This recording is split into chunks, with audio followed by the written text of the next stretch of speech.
प्रयागराज में धर्म संसद होता है तो असदुद्दीन ओवैसी को गाली, असदुद्दीन ओवैसी को जान से मारने की बात की ज़बान पर लफ्ज़ मुसलमान आना तो दूर की बात, आप तो अल्पसंख्यक समाज भी नहीं बोलते हो कि भैया तो उस पर जवानी कुर्बान। अरे भाई कितनी जवानी कुर्बान करेंगे? दादा ने कुर्बान कर दी, बेटे ने कुर्बान कर दी, अब आप तीसरी नस्ल को भी बर्बाद करना चाह रहे हैं। मैं पसीना भी बहाऊं, खून भी बहाऊं, आपके लिए नारे भी लगाऊं, दरी भी बिछाऊं और आप मुझे इज्जत नहीं देते। भाइयों बहनों, खड़े होकर के तालियां बजाइए, जोर से तालियां बजाइए।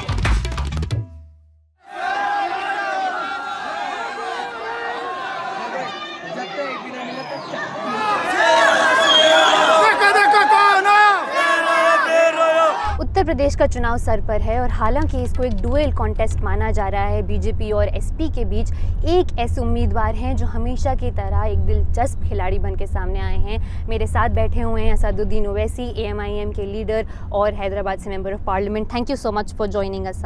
अभी हम दासना की कॉन्स्टिट्यूंसी से निकले जहाँ आपकी पदयात्रा थी, अभी आप एक और कॉन्स्टिट्यूंसी में पदयात्रा करने जा रहे हैं। दासना स्पेसिफिकली मैं पूछना चाहूँगी, बहुत ही एक इम्पॉर्टेंट रीजन है इस वजह से भी क्योंकि पिछले कुछ महीनों में बहुत न्यूज़ में आया है इसके यति नरसिंहानंद हैं, एक कंट्रोवर्शियल फिगर जिन्होंने एक के बाद एक धर्म संसद की है, जिसमें उन्होंने मुसलमानों के खिलाफ आर्म्स उठाने के लिए लोगों को कॉल किया है, एक जीनोसाइड की कॉल की है।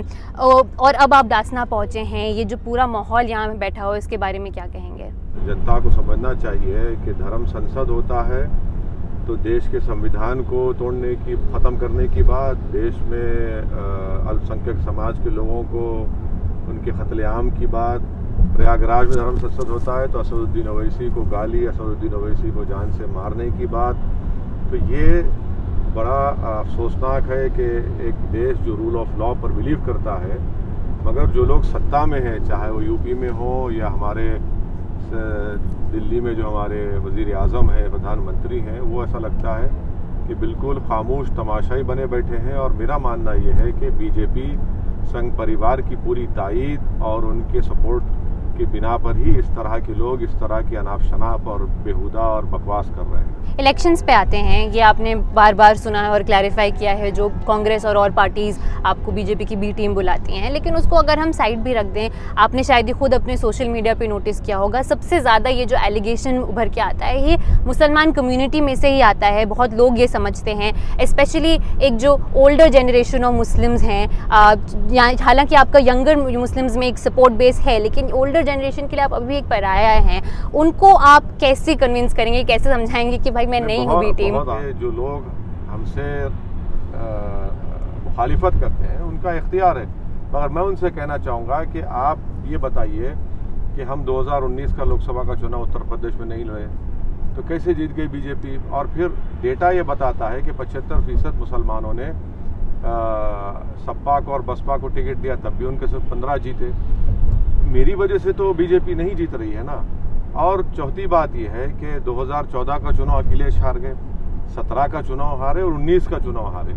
तो मुस्लिम वोटों में कि वोट की वजह से बीजेपी नहीं जीत रही है। हम अपने जो लोगों को जो मेरी मुखालिफत करते हैं करिए, मगर मुस्लिम वोट की वजह से अल्पसंख्यक समाज को बीजेपी नहीं जीत रही है। बीजेपी इसलिए जीत रही है कि बीजेपी ने मेजॉरिटी कम्युनिटी के वोट, जिसमें ओबीसी भी हैं, दलित समाज के लोग भी हैं, आदिवासी भी हैं, उनका मेजर वोट बीजेपी को मिल रहा है। तो ये हमारा, मैं इसलिए कह रहा हूँ कि जब 3 इलेक्शन अखिलेश यादव हार चुके हैं उनकी लीडरशिप में, 14, 17, 19, आप दोबारा वो गलती मत करिए। हाँ, यकीनन फ़िरक़ा परस्ती के बादल हमारे सर पर मंडला रहे हैं। देश को के संविधान को, देश के भाईचारगी को ख़त्म करने की ताकतें पूरा काम कर रही हैं, मगर जब आपके घर में तूफान है तो आप कैसे ये समझेंगे कि भाई कोई आएगा और आकर मुझे बचाएगा? नहीं। जब आपके घर के बाहर तूफान है तो आपको खुद तैयार होना पड़ेगा, आपको अपनी लीडरशिप को बनाना पड़ेगा, आपको अपना हिस्सा लेना पड़ेगा, तभी तो जाकर हम इन तमाम ताकतों का मुकाबला कर पाएंगे। वरना आपने बरसों से कांग्रेस का साथ दिया, कांग्रेस ने आपको क्या दिया? हाशिमपुरा मलियानिया दिया उत्तर प्रदेश में। मुरादाबाद में लोग, नौजवान पीढ़ी नहीं जानती कि मुरादाबाद के ईदगाह में 400 लोगों को मुसलमानों को गोली मारकर शहीद कर दिया गया। अखिलेश यादव के दौर में मुजफ्फरनगर का कांड हुआ, और 5 साल से योगी सरकार है तो कोई दिन ऐसा नहीं जाता जहां पर गोश्त के नाम पर या चमड़ी के नाम पर नहीं मारा जाता। 22 लड़के पुलिस फायरिंग में CAA के मारे गए। 35% डेटा है कि एनकाउंटर में मारे गए। फिर कौन आपकी आवाज़ है, कौन आपका नेता है, कौन आपके आंसुओं को पहुंचेगा, कौन आपकी लड़ाई लड़ेगा? अगर आप इन तमाम पार्टीज पे सपोर्ट भरोसा करेंगे तो आप बहुत बड़ी गलती कर रहे हैं। मुस्लिम कम्युनिटी में जब आप रैलीज करते हैं उनके एरियाज में, तो आपका ये रहता है कि रिप्रेजेंटेशन आपका प्राइमरी जो यूएसपी है, जिस पे आप उनको अपने तरफ इनवाइट करते हैं, अट्रैक्ट करते हैं। लेकिन मैं कुछ डेटा देख रही थी, बीएसपी, एसपी और कांग्रेस ने जो कैंडिडेट्स अभी तक 3-4 जो लिस्ट आई हैं, उसमें भी उन्होंने मुसलमान लोगों को कैंडिडेट्स टिकट्स दिए हैं, बड़े नंबर में दिए हैं। बीएसपी ने 53 मुस्लिम्स को दिए हैं। कांग्रेस की अभी 4 लिस्ट आई, उनमें 48 मुस्लिम्स हैं। एसपी आरएलडी की 45 हैं। और उसमें इनफैक्ट इतना भी हो गया कि जाट जो कम्युनिटी है, उन्होंने बैकलैश उनसे मिलने लगा कि अरे तुमने इतने सारे मुस्लिम्स को कैसे वोट दिया, कैंडिडेट टिकट दिए। तो उसके चलते ये जो रिप्रेजेंटेशन की बात कर रहे हैं, उस तरफ से भी तो मुस्लिम्स को टिकट दिए जा रहे हैं। देखिए, एक बात आप समझिए, जब मुजफ्फरनगर का कांड हुआ 50,000 लोग बेघर हो गए। पार्टीशन के बाद इतने बड़े तादाद में लोग बेघर हो गए। आपका पॉइंट है कि टिकट दे रहे हैं। मैं तो कह रहा हूं कि 2013 में 69 मुस्लिम एमएलएज उत्तर प्रदेश की विधानसभा में थे। उनका रिकॉर्ड उठाकर देखिए कि किसी में तौफीक नहीं हुई कि उस जुल्म के खिलाफ, उस नाइंसाफी के खिलाफ वो आवाज उठाएं। कई तो जा भी नहीं सकते थे मुजफ्फरनगर को। मैं गया, मैंने देखा उन कैंपों में क्या हाल में लोग रह रहे थे। और तो ये बताना चाह रहा हूं कि नंबर्स टिकट देने के और जीतने के, ये आपकी लीडरशिप को, आपकी हिस्सेदारी की लड़ाई में फायदेमंद नहीं हो सकता। क्योंकि जिस पार्टी से वो जीतते हैं वो तो मुस्लिम समाज के नेता नहीं कहलाते, ना ही वो उस पार्टी के नेता कहलाते हैं। तो इसीलिए हमारी लड़ाई ये है कि भारत की डेमोक्रेसी की, जमहूरियत की तल्ख हकीकत ये है कि जब तक जिस समाज की पॉलिटिकल लीडरशिप होगी, उनका नेता होगा, तभी उनके मसाइल और प्रॉब्लम्स हल होना शुरू हो जाते। तीसरा पॉइंट यह है कि अखिलेश यादव के जो सहयोगी पार्टी के एक लीडर ने मीडिया में आकर कहा कि अखिलेश यादव ने 45% समाजवादी पार्टी के मुस्लिम नेताओं के टिकट काट दिए। क्यों काटे आपने?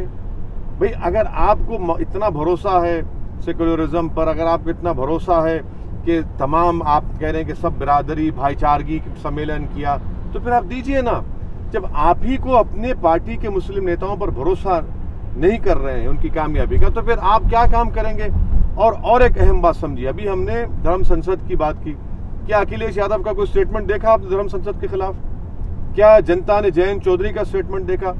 क्या जनता ने बहन मायावती का स्टेटमेंट देखा? नहीं देखा। आपने क्यों नहीं देखा? CAA का प्रोटेस्ट हुआ, क्या ये लोग नजर आए? नहीं नजर आए। आप तो बोलते ही नहीं है। आपकी जबान पर लफ्ज मुसलमान आना तो दूर की बात, आप तो अल्पसंख्यक समाज भी नहीं बोलते। सामाजिक, ये कौन सा सामाजिक न्याय है?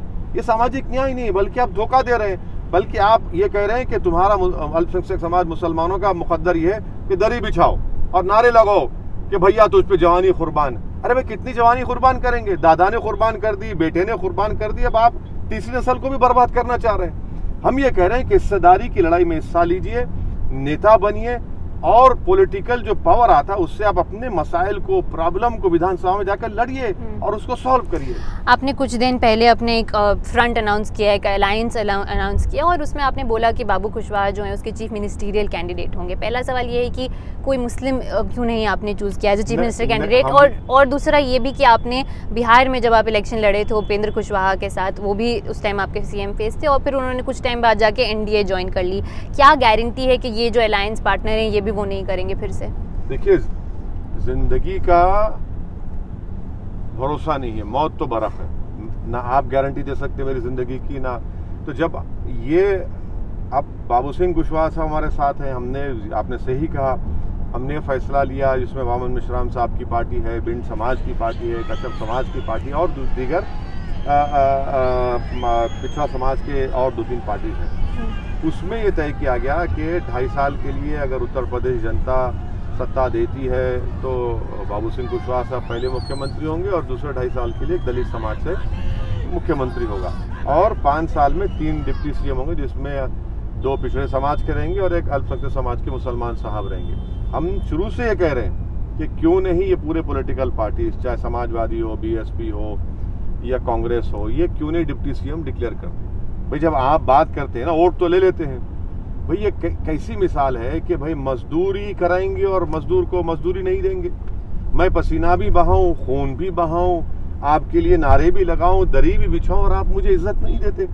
तो ये पूरी लड़ाई जो है एक डिग्निटी की, इज्जत की, हिस्सेदारी की, भागीदारी की, और हर चीज में हम चाहते हैं कि हिस्सा मिले, चाहे वो ठेकेदारी में हो, राजनीति में हो, शिक्षा में हो या बिजनेस में हो। और ये उसी वक्त होगा जब आपके पास आपकी एक आज़ाद इंडिपेंडेंट पॉलिटिकल लीडरशिप आप बनाएंगे। तो यही हम हर जगह पर बता रहे हैं, समझा रहे हैं, कोशिश कर रहे हैं। अलायंसेस की बात चल रही है तो आपका कुछ महीने पहले बहुत ही एक पब्लिक फॉल आउट हुआ ओपी राजभर की पार्टी के साथ, जो एक 9 पार्टीज़ का अलायंस था। उन्होंने आपको एलिनेट कर दिया एक तरह से और जाके एसपी में जुड़ गए। उसके अलावा उससे पहले आपने ये भी हिंट किया था कि आप नॉन बीजेपी, नॉन कांग्रेस जो मेन स्ट्रीम सेक्युलर पार्टीज़ हैं उनके साथ अलायंस के लिए ओपन हैं। वो बात भी नहीं बन पाई और ये एक रिकरिंग थीम रहती है, चाहे वो ISF के साथ हो वेस्ट बंगाल में। क्यों AIMIM जो है अलायंसेस के गेम में इतनी स्ट्रांग नहीं है? और मैं सिर्फ ये मेन स्ट्रीम सेक्युलर पार्टीज़ की बात नहीं कर रही हूँ, पर ये जो छोटी पार्टीज़ होती हैं उनके साथ भी अलायंसेस स्टिच करने में क्या दिक्कत आ रही है? पहली बात तो यह है कि जिस महाशय का आपने जिक्र किया, ओपी राजभर, जो खुद कन्वीनर थे उस मोर्चा के, वो खुद भाग गए।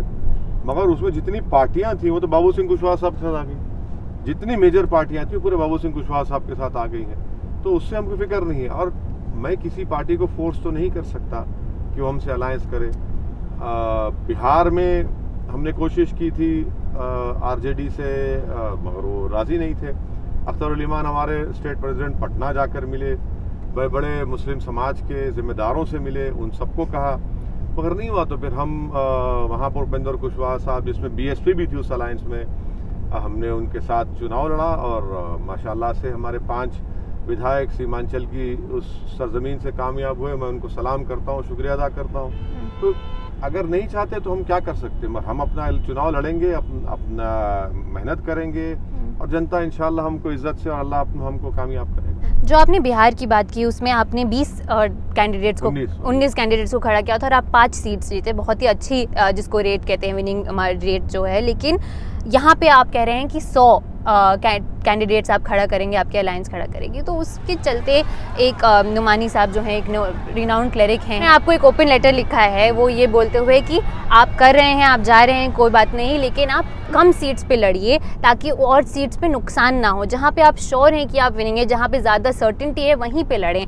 तो ये आपको लगता है थोड़ी गड़बड़ होगी कि आप इतनी सीट्स पे लड़ रहे हैं? मैं जो है अपनी पार्टी का फैसला, हम लोग हमारे पार्टी में जो लोग हैं, जो जिम्मेदार हैं, पार्टी के मेंबर्स हैं, उन सब ने बैठकर मशवरा करके एक इज्तिमाई और मुत्तफ़िक़ा फ़ैसला लिया कि हम इस अलायंस का हिस्सा बनेंगे और इस अलायंस में हमको इतनी सीट दी गई।